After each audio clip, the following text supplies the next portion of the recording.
అందరికీ మీ సోదరి గౌతు శిరీష నమస్కారం. పలాసలో జరుగుతున్న భూ కబ్జాలలో భాగంగా ముఖ్యంగా గత 4 రోజులుగా పలాసలో గత ప్రభుత్వంలోని అప్పలరాజు గారు అక్రమ దారిలో ఇచ్చిన జర్నలిస్టు పట్టాలని పూర్తిగా క్యాన్సిల్ చేసి అందరికీ సమానంగా మళ్లీ పట్టాలు ఇవ్వాలన్న ఒక ఉద్దేశంతో రెవెన్యూ ఆఫీసర్లతో చర్చించి నేను తీసుకున్న నిర్ణయాన్ని కొంతమంది, అందరూ కాదండి, కొంతమంది అప్పలరాజు గారికి అనుగుణంగా పనిచేసే పత్రికా సోదరులు అవాకులు చవాకులు అబద్ధాలు ప్రజల్లో తీసుకెళ్తున్నారన్న ఒక ఉద్దేశంతో నిజాయితీగా ఉండే మీడియా సోదరులకి, ముఖ్యంగా పలాసలో సెంటు భూమి లేకుండా గత 5 సంవత్సరాల్లో పూర్తిగా భూ కబ్జాలకి గురైన పలాసలో ఉన్న ప్రజలకి, తద్వారా నా మీద అవాకులు చవాకులు వాగుతున్న అప్పలరాజు గారికి, ఆయన తాలూకా టీంకి సమాధానం చెప్పాలని, ప్రజలకు కూడా వాస్తవాలు తెలియజేయాలని మీ ముందుకు రావడం జరిగింది. గత ప్రభుత్వంలోని ఎన్నికలు మే 13వ తారీఖు అనగా డిసెంబరు నెల డేటుతో అప్పలరాజు గారు ఏప్రిల్ 25వ తారీఖు 28వ తారీఖు డేట్ సరిగ్గా తెలియదు, ఎందుకంటే డేట్ అనేది డిసెంబర్లో వేశారు కాబట్టి, కొంతమంది జర్నలిస్టులకి అర్ధరాత్రి ఆయన మనుషులతోని పట్టాలు ఒక 10,000 రూపాయల తాయిలాలు అందించడం జరిగిన మాట ప్రతి ఒక్కరికి తెలుసు. ఇది బహిరంగ రహస్యం. బహిరంగ రహస్యం ఎందుకన్నానంటే అందరికీ తెలుసు, ఎవరు మాట్లాడరు. అయితే ఎన్నికల తర్వాత కొంతమంది పత్రికా సోదరులు, అమ్మా కొంతమందికే ఇచ్చారు, మా లాంటి వాళ్ళకి కొంతమందికి ఇవ్వలేదు, దయచేసి మాకు కూడా స్థలాలు ఇప్పించండి అని నా దగ్గరికి వచ్చి అడగడం మీదట రెవెన్యూ డిపార్ట్మెంట్తో మాట్లాడాక తెలిసింది ఏంటంటే, ఎన్నికల డ్యూటీకి అప్పటికి ఇక్కడికి వచ్చిన ఎంఆర్ఓ గారితో ములాఖత్ అయ్యి తన మనుషులకి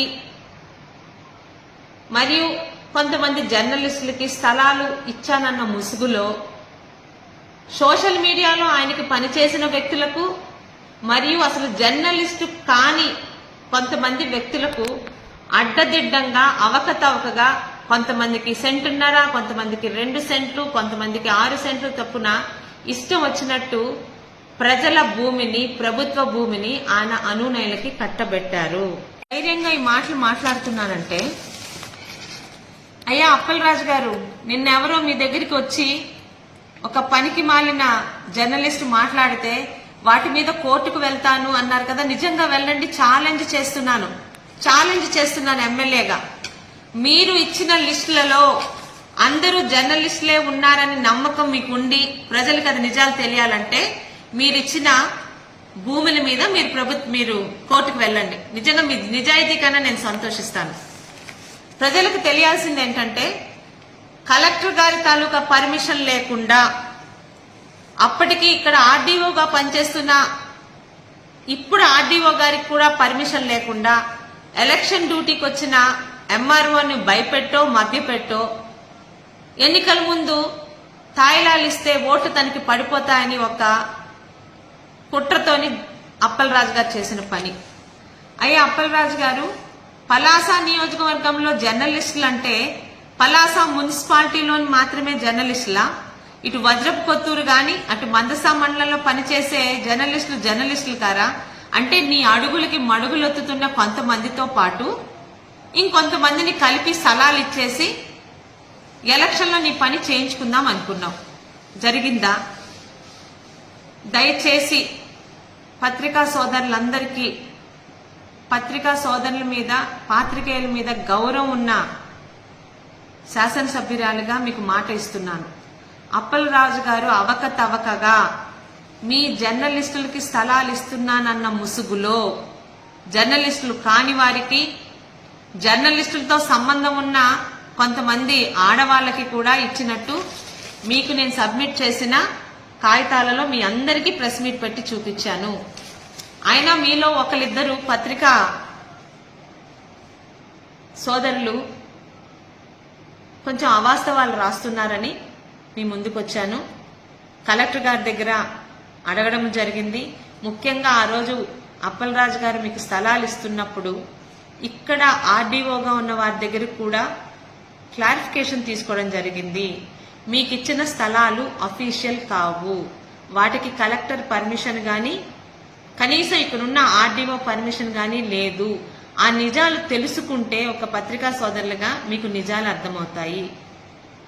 ఇటు పలాస మున్సిపాలిటీ, పలాస మండలం, మందస మండలం, వజ్రపుత్తూరు మండలంలో ప్రతి ఒక్క అర్హులైన పత్రికా మిత్రులందరికీ త్వరలోనే జిల్లా మంత్రి గారి ఆధ్వర్యంలో, జిల్లా కలెక్టర్ గారి ఆధ్వర్యంలో నిజ నిజాలన్నీ వాళ్ళకి చెప్పి ప్రతి ఒక్కరికి కూడా సమానంగా ఇళ్ల స్థలాలు ఇవ్వడం జరుగుతుంది. అంతేగాని ఎవడో అప్పలరాజు గారికి అడుగులు మడుగులొత్తే ఒక ఇద్దరు తాగుబోతులు, ఒకలేమో ప్రింట్ మీడియా అధినేత అని పేరు చెప్పుకుంటున్నాడు, ఒకలేమో ఎలక్ట్రానిక్ మీడియా అని అధినేత అని చెప్పుకుంటున్న అప్పలరాజు గారి తాలూకా తొత్తుల మాటలు నమ్మకుండా, మీ అందరూ జర్నలిస్టులు, మీ అందరి మీద ఒక నమ్మకం, ఒక గౌరవం ఉంది.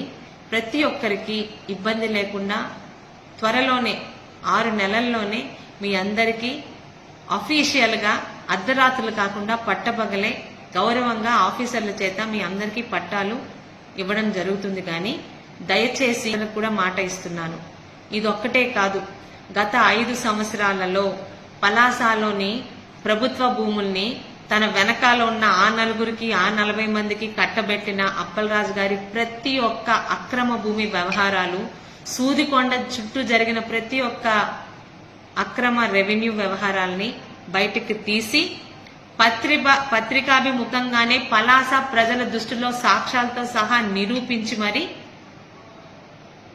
నేను ముందుకు వెళ్తానని చెప్తూ, మరి నిన్న ఒక పత్రికలో నా గురించి అవ్వాకులు చవాకులు రాస్తూ గౌతు శిరీషకి గత 5 సంవత్సరాల్లో జరిగిన భూ కబ్జాలేవి కనిపించలేదా, సీనియర్ల పాత్రికేయుల స్థలాలను క్యాన్సిల్ చేసిందని ఒక అసత్య ప్రచారం చేస్తున్న పాత్రికేయ మిత్రునికి ఒక మనవి, దయచేసి నిజాలు మాట్లాడండి. తొందరలో గత 5 సంవత్సరాల్లో జరిగిన అప్పలరాజు గారు చేసిన భూ కబ్జాలు కూడా మీరు లిస్టులో పెట్టారు, వాటి మీద కూడా దృష్టి పెడతానని చెప్తూ, అబద్ధాలు రాసే ఇలాంటి పత్రికలకి ఆ పత్రిక జర్నలిస్టు మిత్రులకి నేను భయపడేది లేదు. మీ ఎమోషనల్ బ్లాక్మెయిల్కి భయపడడానికి భూదందాలు చేసే అప్పలరాజును కాదండి. 60 సంవత్సరాలుగా రాజకీయ జీవితంలో ఉన్న ఒక్క మచ్చ కూడా పడకుండా గౌరవంగా నిజాయితీగా వెళ్తున్న గౌతు కుటుంబం నుంచి వచ్చిన అమ్మాయిని. అందుకని భయపడకుండా నా మీద అబద్ధాలు చెప్తున్న వాళ్ళందరికీ సమాధానం చెప్తూ, ముఖ్యంగా నిజంగా అర్హులైన జర్నలిస్టు సోదరులందరికీ కూడా అన్ని మండలాలు మున్సిపాలిటీతో కలిపి త్వరలోనే మీ అందరికీ స్థలాలు అందజేస్తానని మీ సోదరిగా, మీ మహిళా శాసనసభ్యురాలుగా మీకు మాట ఇస్తున్నాను. ధన్యవాదాలు.